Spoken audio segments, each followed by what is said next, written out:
Hello everyone and welcome back to the billyGOAT channel. I'm Billy, and in today's video I want to tell you about the origin story of this channel.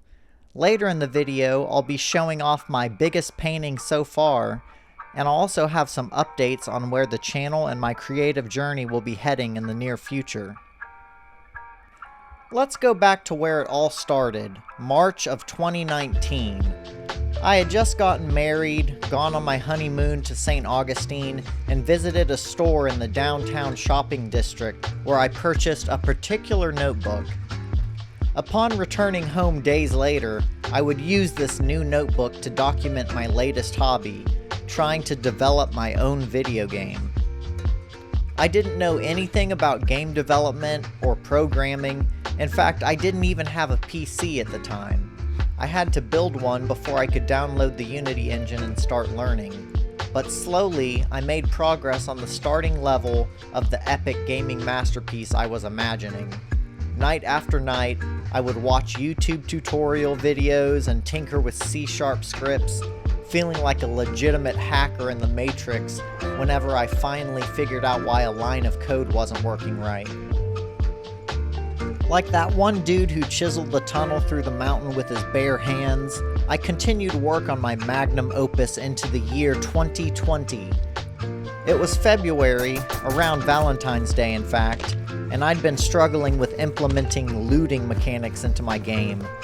Looting and inventory turned out to be so difficult that I basically gave up and started building a space level. It was during this time that the idea for the billyGOAT channel was born. I mean, look, I even wrote it in my journal in the most dramatic way possible.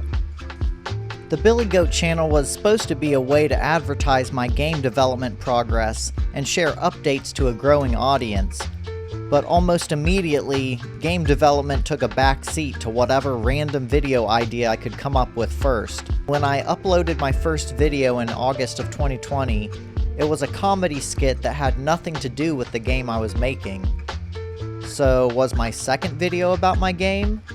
No, it was an hour of political commentary about COVID and the 2020 election. Well, what about the third video? Nope, gameplay from me and my brother playing Apex Legends. The fourth video, maybe? Again, no, just the family hiking in Colorado. And so it went for video after unrelated video. I was pretty much becoming less of a game developer and more of a YouTuber during this time. I was still working on my game in the background, but it was always just tinkering on the margins, reiterating on things that didn't really matter. I had created a single video game level in a visual style that I was very proud of, but I lacked the programming knowledge to build a deeper gameplay experience. This truth haunted me over the years, but I held out hope that I would have some kind of breakthrough in capability, that I could buy a certain asset or package from the Unity store that would make development way easier. Unfortunately, it just never happened that way. In February 2022, I released the second episode of the billyGOAT series titled Terminal Shell. This video finally acknowledged the existence of my game, but it did so in the context of a comedy skit which kind of undermined the seriousness of the whole thing.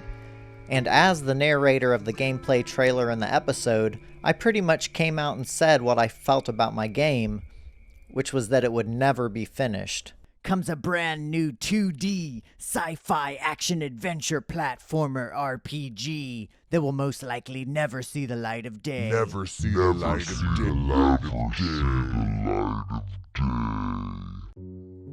When I look back now, I think that this realization about my game and about it being kind of a pointless endeavor, it was definitely contributing to the depression that I was feeling at that time.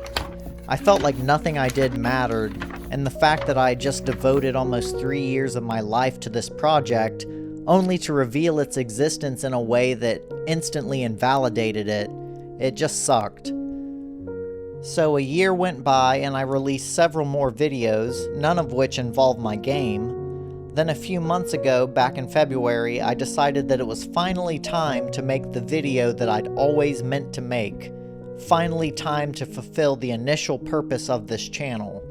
It was time to release the first devlog for Terminal Shell.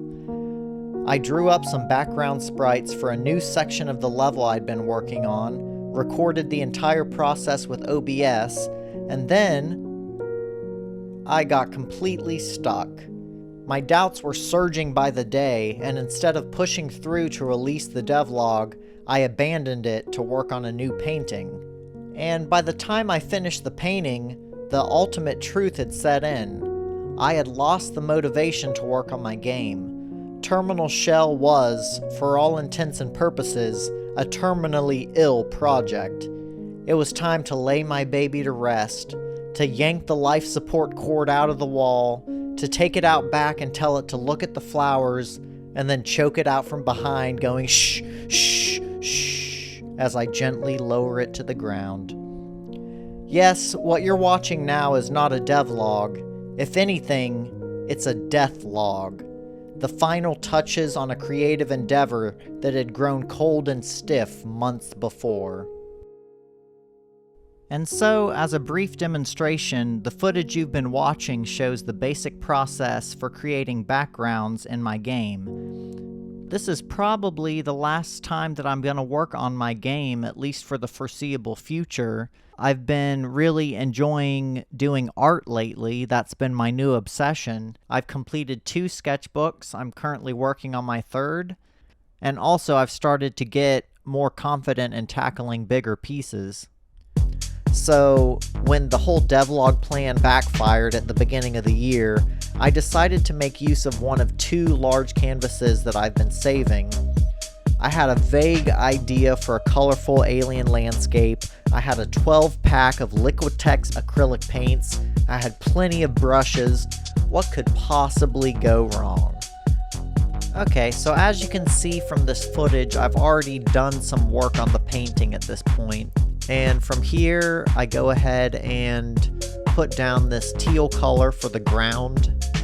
I've left this spot open where you can see the underpainting, and I had in my mind that this would be like a little pond or drinking hole. In fact, there was going to be an animal on the very left side of the canvas, kind of left bottom corner, that was going to be drinking out of the little pond that I was going to paint here. And so that's what I'm doing here, is just filling in this space with kind of a dark blue color. And I thought this was going to look good, and obviously I just realized that this pond was like way too big, so I just start spreading the blue everywhere. Why? I don't know. See, this is kind of the stupid stuff that happens when you're in a painting. You start to freak out, and I just thought like the only thing I could do was spread it out and then try to work from there. So I do that. Now I've got this big bluish patch on my painting. So my next move is I take some tape and I basically just make a little border around where my planet is, because I don't want to get that sky color, you know. I want to keep these things very sharp and separated. And throughout this process, you're going to see that this planet becomes my mortal enemy. I just had such a big issue, I think because I free-handed the curve of the planet. Right here is the one instance in which the underpainting actually came through, and I decided to make these little clouds. So you can see that technique here. It's pretty simple. Just tried to, you know, have some soft edges in places to make it look a little more cloud-like. At this point, I'm just trying to get a basic color down for the sky. So I go with this muted dark purple, which I love this color. And yeah. So here I start working on a big feature of the foreground, which is these pink flowers. This is kind of the first pass that these hills are getting, these kind of mid-ground hills, and you'll see that these were kind of an issue throughout the painting as well.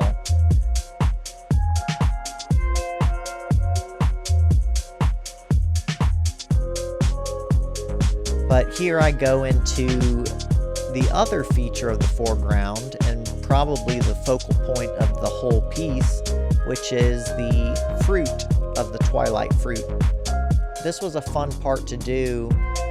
Throughout the painting, I tried to kind of have a thicker application of paint on the things that were close to the viewer in the foreground. So things like this tree trunk, I really tried to layer up the paint into those ridges and actually give it like a wood-like texture.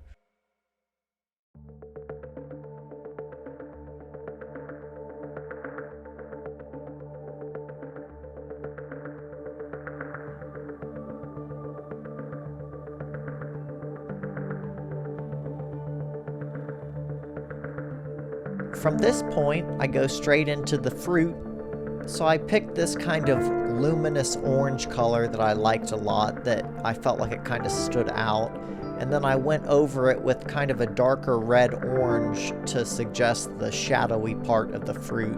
Because the fruit was in the foreground, I made sure I got a lot of paint on the brush and got these kind of textured brush strokes in. And after I was done with the basic shape of the fruit, I mixed this vibrant green color, which I used for the leaf on top, as well as the spots on the fruit.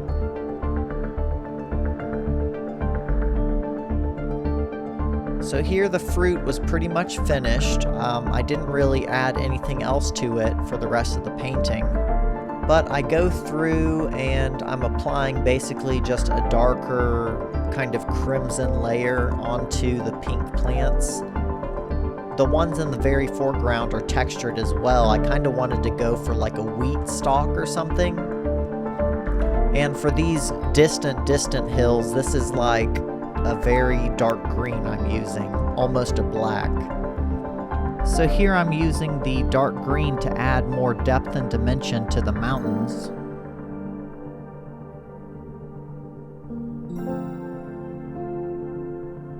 Next, I've mixed a kind of icy blue to put on these snowy peaks.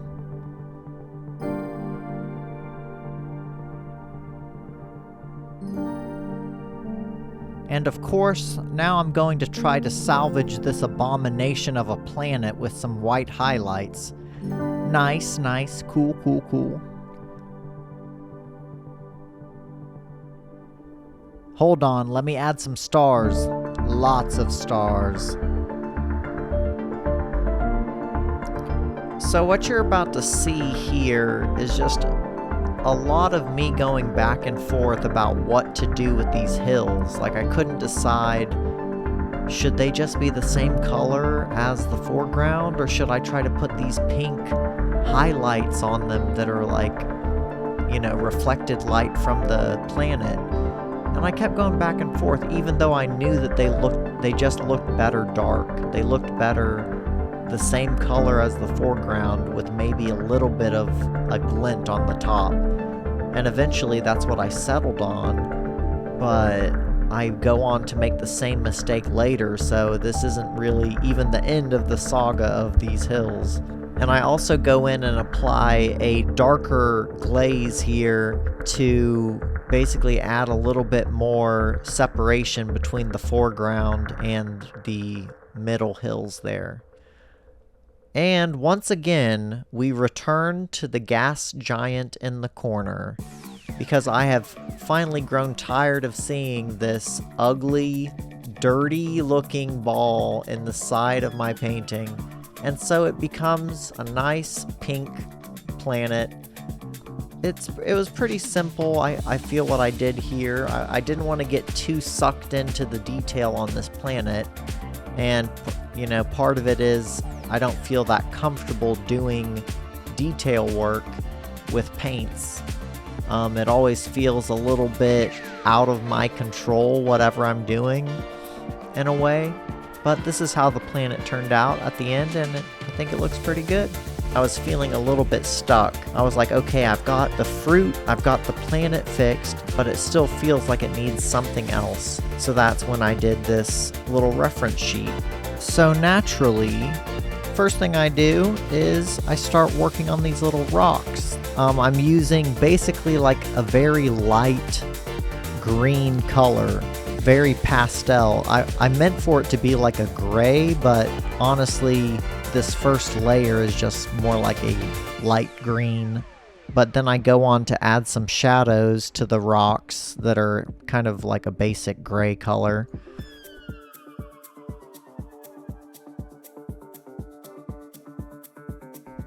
This is some footage of me preparing a stencil that I'm using. This is another moon, and I'm using my tape to basically create a surface. Then I'm going in with the X-Acto knife, slicing and dicing, as I like to do. For this little moon here, I decided to just go with like a lighter shade of purple, like a royal purple. So I went in with that. I added basically just some darker shades and lighter shades for texture. I kind of just worked around that mid-tone to add my details. And there's a nice peel, and that's done. After that, I went in and added a shadow to my tree because I wanted to get a little bit more depth with the fruit tree here. So I went in with like a dark brown kind of glaze, went up the side of that tree a couple times, went around the little root that's sticking out of the ground. I also added a little bit of shadow to the top of this rock. Next, after making a second reference sheet, I go in with a dark muted blue and add some rocks and boulders to the mountain ridge on the right side of the canvas. I think this blue could have been a little bit lighter, but my main concern was having the rocks blend into the background and not compete with the fruit in any way. Then I decided to add some bright red and blue stars just to make the whole thing pop a little bit more. And then, look at me go, putting pink on my hills again, which is exactly what I thought I knew not to do. I thought I had learned my lesson. It was insane. So then once again, for the last time, luckily, I have to go in with a dark glaze and I have to touch up these hills again. And I'm just thinking like, I was right there at the end of this process and I had to screw it up again, trying to be like masterful or something. I don't know. Next, I started working on the edges. Here I am outside. I decided that it would be just a little better to do this in the outdoors. You know, I could kind of maneuver around the painting a little better. And with those final touches on the sides complete, the painting was officially done. Here it is in all of its glory, Twilight Fruit. I'm super proud of this one, I have to say. It was a wild ride, but it turned out great in the end. And I'm really excited to start working on my next big project. I actually decided to use a varnish on this painting, which I've never done before, but I used this Liquitex satin varnish. I was a little bit unsure as I was applying the varnish if I was doing it right or not. Here's what it looks like with the varnish on. And I think it still looks pretty good. You can tell, especially when you look at it from the side, that there's a little bit of unevenness. Kind of as a byproduct of making this big painting, I also made these two mini paintings. So this one's called Parasitic Twin, and then this one is called Fell Swoop. And so the last thing I'll leave you with in this video is a little look at a sketchbook spread I've been working on. This one I started like way back in April. I'm just now finishing it up. It went from this kind of monotone watercolor piece, and it's kind of evolved into a more detailed ink drawing. So one really cool thing that happened earlier this month was I was able to go to this art market. Well, it wasn't just art, it was all kinds of crafted things, you know, jewelry, clothing, little stones and crystals and things.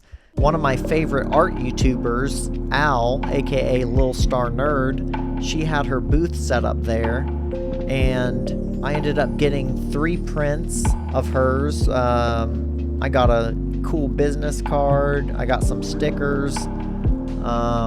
Actually, one of her stickers, the manatee one, is the first sticker I've ever put on a sketchbook. So that's a pretty big deal. You know, I'm happy to finally join the club. So seeing Al's booth and seeing her videos about art markets just really got me thinking about what I could be doing at my local market that we have here in Winter Haven. Honestly, I want to open a store, and I'd like to start going to art markets and really getting my name out there, because unfortunately, if you're watching this on YouTube, thank you. I appreciate you watching my content, but I don't have that many subscribers right now, so it's hard to really say that I can use my YouTube to grow my art audience if that's really what I want to do, and it is. You know, I want to be able to sell my art and actually make a living off this, because I feel like now I've seen that it's definitely possible. I've literally been doing this voiceover for like 2 hours. I know it's going to be a hell of a lot of work to edit this thing, so I'm just going to cut it off here. But I hope you enjoyed this video. I really want to start making some money moves. I'm talking about an art empire, okay? People talk about wanting to be the Pablo Picasso of art. I want to be the Pablo Escobar of art, okay? That's what I'm talking about here. So just stay tuned, people. I love you all, and I'll see you in the next video. Good night.